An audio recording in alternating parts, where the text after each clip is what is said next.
Thank you. Let's get a wider opinion now. Stephen Scales is a Client Service Director at ukactive. Stephen, good morning. Morning, Ben. How are you? I'm all right, yes. It could be a sad day, really. I mean, the Oasis has been run by the not-for-profit company GLL since 2014. How much have operators like that struggled because of the pandemic? Operators across the board have been hugely affected.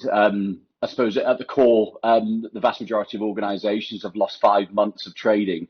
But the key area in public provision, like the Oasis in Swindon, is it's there to serve multiple people across the communities, and the nature of that is that there's a heavy level of subsidy, and like you just mentioned with Greenwich Leisure, is that they're a not-for-profit organisation, so compounded at a time with a pandemic is there isn't reserves to be able to continue running solvently at that stage. So it's really, really important that we ukactive are working with the government to look at additional support to prevent closures like this across the country.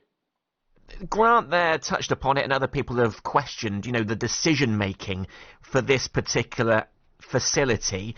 Is that fair cop, or do you think the pandemic really has been the death knell?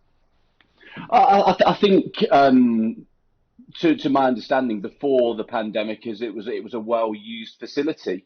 I think with and quite naturally with social distancing, is that the capacity will reduce to about a third of normal levels. So running large facilities like Oasis becomes very, very difficult. Again, compounded with 5 months of this financial year without anyone being able to actually enter the facility, and that's where I suppose our message is clear to the government, is that when we are in the midst of a pandemic, this isn't a trade-off between the economy and health. This is a place where communities, where families can go to keep active and, to Grant's point, have fun.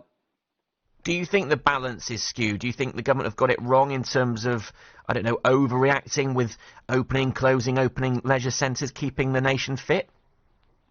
I think it creates a level of instability with regards to consumer confidence. But as a sector, we've been able to take control of certain areas of that to really instill the best possible protocols. Is that I'm not sure if you saw our research recently. We've monitored case rates or incident rates since reopening back in July, and we're extremely low as a sector. The current incident rate is 2.88 cases per 100,000 visits across the UK, and that's on a sample of 59 million visits. So the sector has taken the opportunity to really improve any